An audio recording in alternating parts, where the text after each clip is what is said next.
Hey y'all, so excited to introduce you to Malvarosa. Yum. This is a pretty unique sheep's milk cheese that just started being created only a couple decades ago to bring back a sheep that was going extinct, so the Guiera sheep. Now it's used, they use the milk of the Lacon sheep. It hails from Valencia, from Enrique.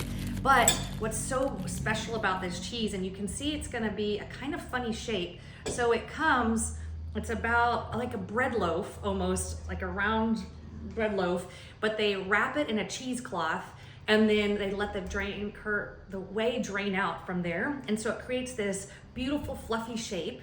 But the reason we have featured this as a nostalgic cheese is that when we brought it in, I could not figure out how to cut it as a cheesemonger, and we would put it in the case, and every day we would come into the shop and re-merch the case and pile everything high and no plastic wrap showing, and it all is beautiful like glass and every angle perfectly looking out like a jewelry case beaming at you that you wanted to just dive in. And this cheese, because of the format of it, just kept toppling over, and then it would topple everything else over, and it was like a domino Chain effect. reaction, yeah. And so you had to kind of like create a special place for her, and then like nobody touch it. And if we had a long line, and one would topple and it would go. What I love about it is these butterscotch toffee notes, this sweetness of this sheep's milk cheese. Oftentimes when sheep's milk cheeses are aged, they get more of this rich nuttiness, but this you're still getting that sweetness, toffee-like flavor. And really a cheesemonger who came to us really championed this. Yeah. Paul Curie, he had run our wholesale program.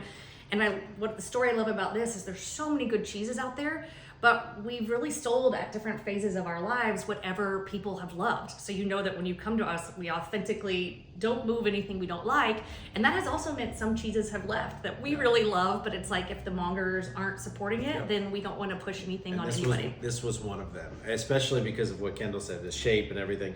One of the cool things about features of the shape is that they shape it with the cheesecloth. So they'll take the top and twist a knot into it and keep twisting, and that'll push down into the top of the cheese, which will kind of create this bowl shape on the top of it.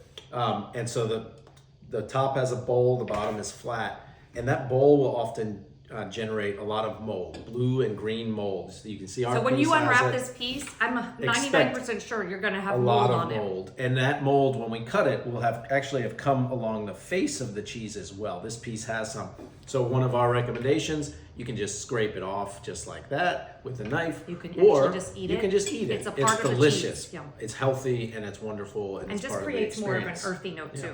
But we recommend eating it within 7 days because that mold will continue to grow. And it's paired with Lucanica salami, a Greek style with orange zest and cumin.